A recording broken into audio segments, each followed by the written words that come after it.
Hello, welcome to another short drawing lesson. This week we're going to have a go at drawing a Corvette, a Stingray no less, which was requested by Mr. Lego. So we'll start off by doing a front wheel over here, and the next wheel will be 1, 2.5 wheels further back.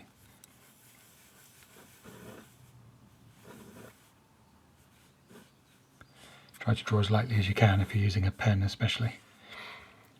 Next we need a nice straight line that chops the tops of the wheels off, just like that. And on that line we'll measure one more wheel further back. That's going to be the back point of the car, the furthest back point. And then at the front we'll add a half a wheel in front. That'll be the furthest forward part of the car. The bottom of the car is kind of halfway between the middle of the wheel and the ground, maybe a tiny little bit lower, about there. And there's quite a wide sill there as well.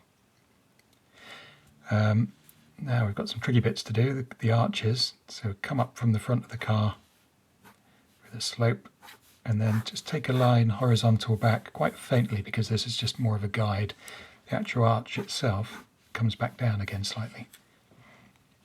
And this will be the bottom edge of the window.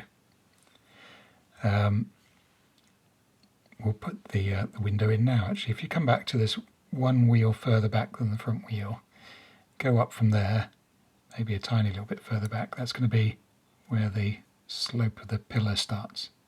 And that's about 45 degrees, sloping like that. At the back, we need another arch. And that starts just a bit ahead of the wheel. There's a nice bulge, and it's higher than the front one, and then it wants to come down to meet that point we made at the back. At that back point, actually, we could do the back edge of the car, which slopes like this, and then has a slope coming down to meet something level with the bottom of the car there. And we'll do the front at the same point, so you have the same kind of, make a nice arrow out of these slopes. There's a small step in it, and then it carries on down to, again, to end up kind of level with the bottom of the car. Let's go back to our cabin area. So we'll do the back edge of the door, which is not quite vertical, it's got a slight slope, so a little sloping thing there. Keep the slope going, stepped forward a bit for the back edge of the window. And now we can do the top edge of our side window, and it has to have a slight drop ideally, whereas the bottom's horizontal, something like that.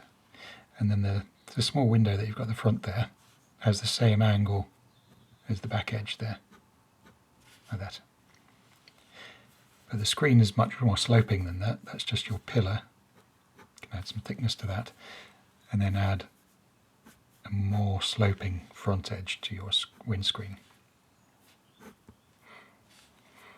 The top edge of the roof needs some thickness, and it continues for a little bit, and then it drops off to meet that point as well. Now the back window, take this same angle again. Here's a pillar, and use that a few times. So same angle again here. So this time you'll be able to see inside the window a bit. And follow the arch slightly for the bottom edge, but keep it away, have a little bit of a gap there.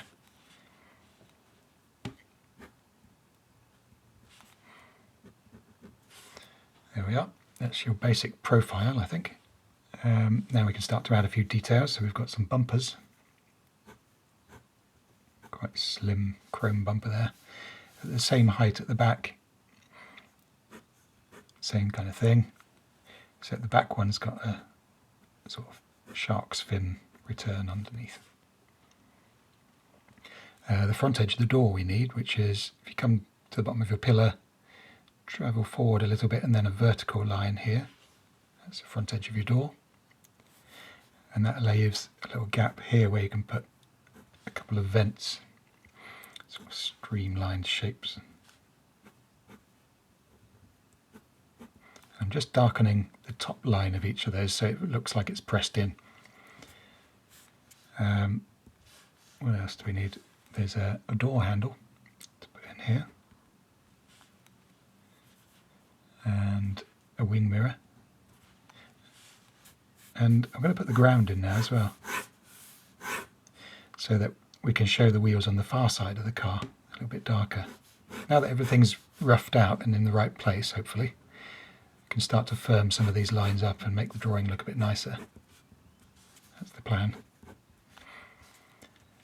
One really important thing that I nearly forgot is the shape of the wheel arches. They're quite unique to this car. So that line we did chops the tops of the wheels off. It gives us the tops of the wheel arches. And they're really unusual. You can even add a little bit of shading across the top of the wheel there if you want to show it. It's quite a deep cut. What else do we need? Maybe a little badge. Some small vents just here. And I'm going to show the inside of the roof there a little bit, just to give the car some depth. And some windscreen wipers. And hopefully that kind of feels a bit like a Corvette. Let me know in the comments how you got on, and if there's a particular car you'd like me to try next. Hope you enjoyed it. Subscribe and like and all that stuff, and I'll see you for another one soon.